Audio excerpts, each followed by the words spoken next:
Good morning everyone. So today we will complete our exercise 3.5.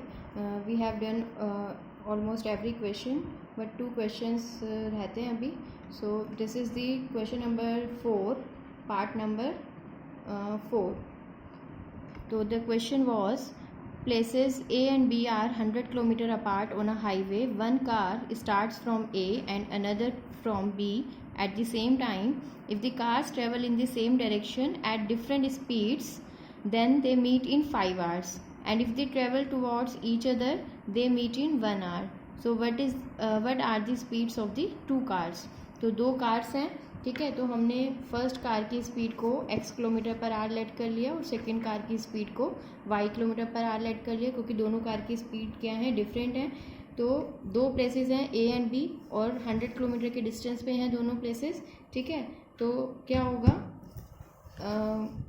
और इसमें बोला गया है कि अगर वो सेम डायरेक्शन में डिफरेंट स्पीड से ट्रैवल करती हैं. सेम डायरेक्शन में मतलब एक कार A से स्टार्ट कर रही है और एक कार B से स्टार्ट कर रही है. तो यहाँ से जो कार जा रही है फर्स्ट कार, वो भी इसी डायरेक्शन में जा रही है, और B से जो B पोजीशन पे जो कार है वो भी इसी डायरेक्शन में जा रही है, ठीक है. सेम डायरेक्शन है, मे बी इधर ऑन दिस साइड और ऑन दिस साइड, कोई भी डायरेक्शन हो सकती है, बट सेम डायरेक्शन में अगर जा रहे हैं.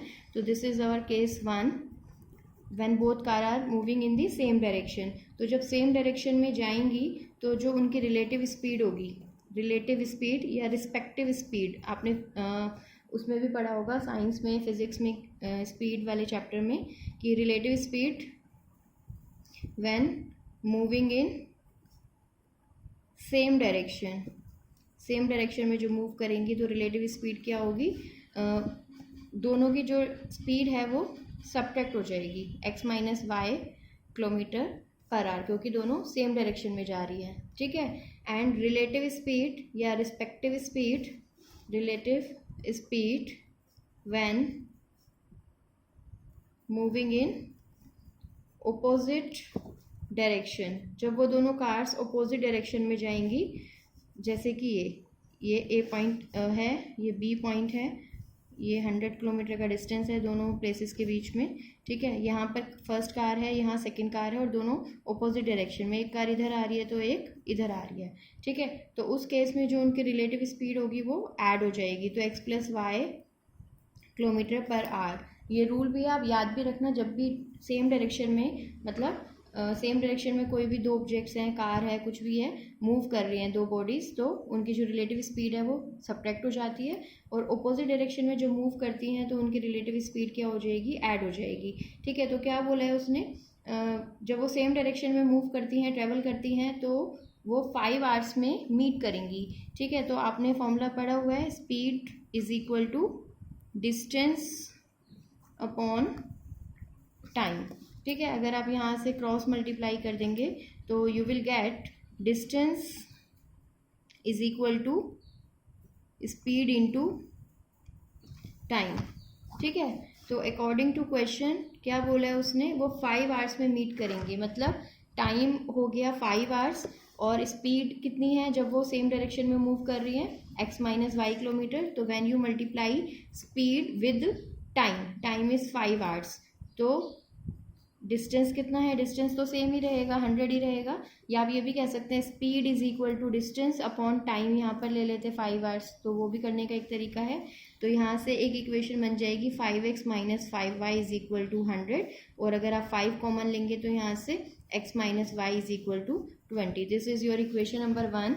और दूसरी इक्वेशन में बनाने के लिए उसने क्या बोला है, when they travel towards each other, जब वो एक दूसरे के अपोजिट ट्रैवल करेंगी तो क्या होगा, they will meet in 1 hour, ठीक है. तो अपोजिट ट्रैवल करेंगी तो उनकी रिलेटिव स्पीड क्या रहेगी, x plus Y kilometre per hour, ठीक है. तो speed into time, time is 1 hour, then distance तो सेम ही रहेगा अभी भी, तो यहाँ से इक्वेशन बन गई x plus y is equal to 100. तो these are your two equations. तो ये तो बहुत सिंपल इक्वेशन है, x के भी कोफिशिएंट सेम है, y के भी कोफिशिएंट सेम है, तो आप इसको एलिमिनेशन मेथड से इजीली कर सकते हैं. अगर एग्ज़ाम में आपके पास चॉइस है, आपको किसी भी मेथड से क्वेश्चन करना है, तो आप उस टाइम ये देखो कि आपको कौन सा मेथड करना ईजी रहेगा, ठीक है। अगर किसी भी एक इक्वेशन में एक वेरिएबल के कोफिशिएंट सेम है then you apply elimination method, ठीक है। और बहुत सिंपल सी इक्वेशन है और एलिमिनेशन कोफिशिएंट्स डिफरेंट हैं तो then go with substitution method, ठीक है। और क्रॉस मल्टीप्लिकेशन तो है ही, अगर आपको लगे कि कोफिशिएंट्स बहुत बड़े से हैं या आपको एडिशन सब्ट्रैक्शन में प्रॉब्लम आएगी then you go with cross multiplication method. तो नाउ इन दोनों इक्वेशन को हम सब्ट्रैक्ट भी कर सकते हैं अगर एक्स एलिमिनेट करना हो, लेकिन वाई के जो कोफिशिएंट्स हैं वो सेम भी हैं और साइन भी डिफरेंट है, तो इन दोनों इक्वेशंस को ऐड करके ही काम चल जाएगा। तो ऑन एडिंग इक्वेशंस 1 and 2 तो क्या आएगा, मैं यहाँ पे सॉल्व कर रही हूँ इसको। दोनों इक्वेशंस को अगर हम ऐड करेंगे x minus Y is equal to 20 and x plus y is equal to 100, तो y will cancel out and 2x is equal to 120, so your x is equal to 60, ठीक है, kilometre per hour. So when you put x, now put value of x in equation number 1 या 2 किसी में भी put कर सकते हैं। तो x is 60 minus y is equal to 20, so from here you will get y to be 40 kilometre per our. तो यहाँ से आपके पास स्पीड आ गई है दोनों कार्स की। तो at the last you can write the speed of first car is 60 kilometre per our and second car is 40 kilometre per hour, ठीक है। And see this question is very very very important, क्योंकि ये जो speed distance time वाले question होते हैं ना, इसमें most of the student mistake करते हैं और एग्ज़ाम में मतलब बहुत चांसेस होते हैं इस टाइप का कोई क्वेश्चन आने के, ठीक है। या फिर आपको अब तो 1 मार्क के क्वेश्चन आपके 20 आएंगे तो उसमें भी कोई क्वेश्चन यहाँ से बन सकता है, आपसे इक्वेशन बनाने के लिए पूछ सकते हैं, ठीक है। तो now the last question of this exercise, this is very simple question but important also.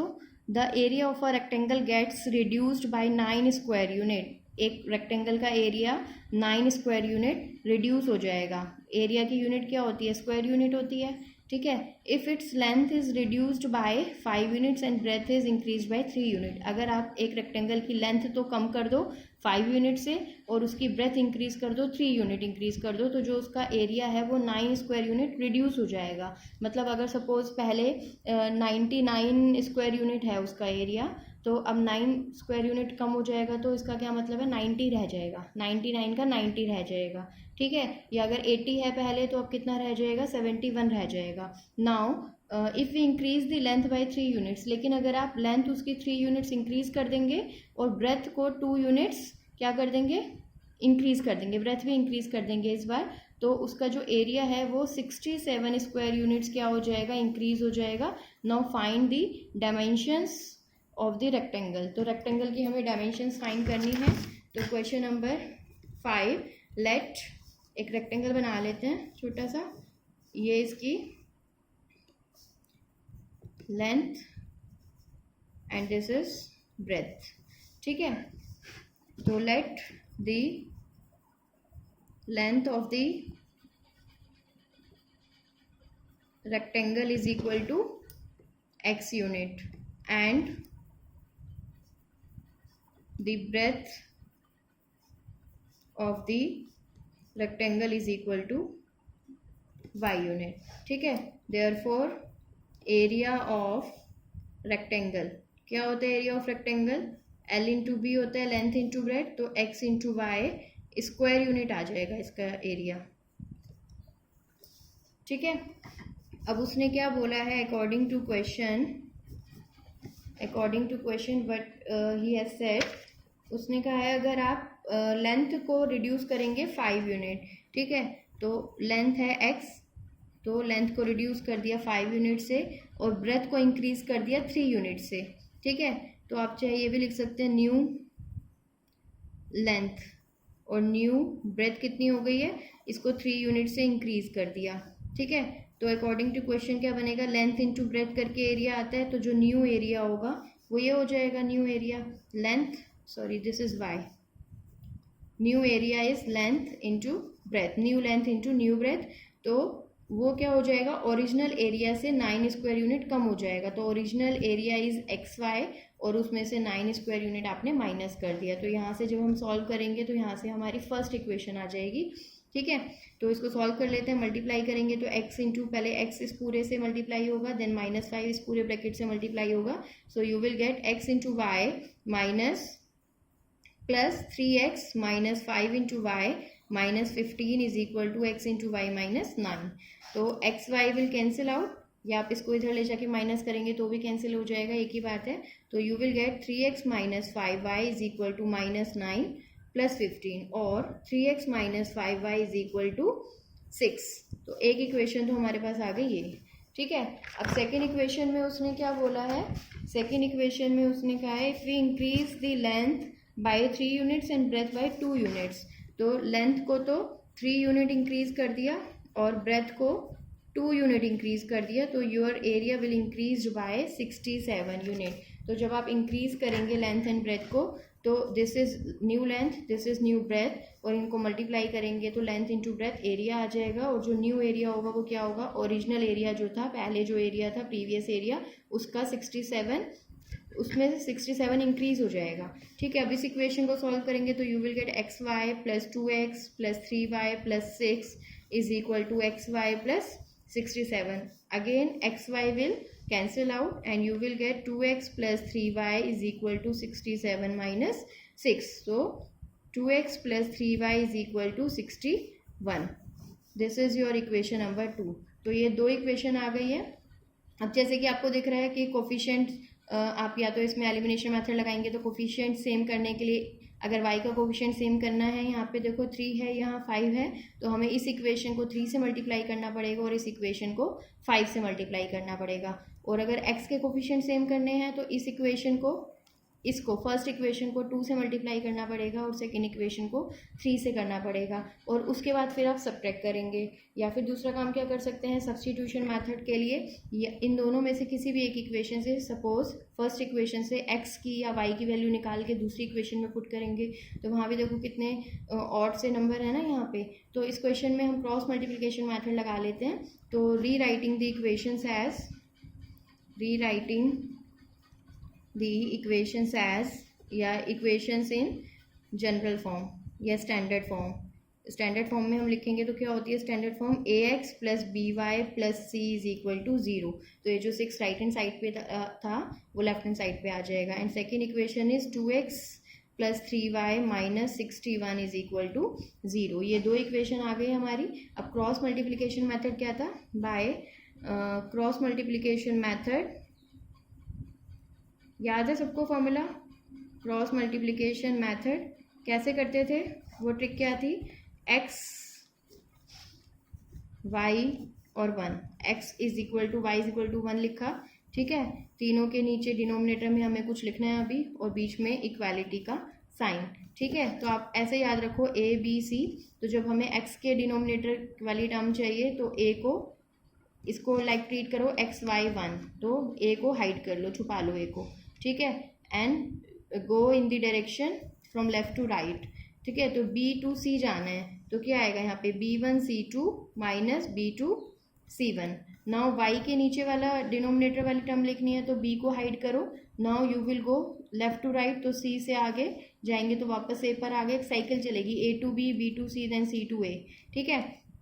तो c टू a आएंगे तो c पहले आएगा, c1 a2 minus c2 a1, and then 1 के नीचे लिखना है हमें, तो c को हाइड कर लो एंड गो फ्रॉम c के बाद क्या आएगा a, तो a टू b, तो a1 b2 minus a2 b1। ये हमारा फॉर्मूला था, फिर से हमने रिवाइज कर लिया। तो अब क्या लिखेंगे,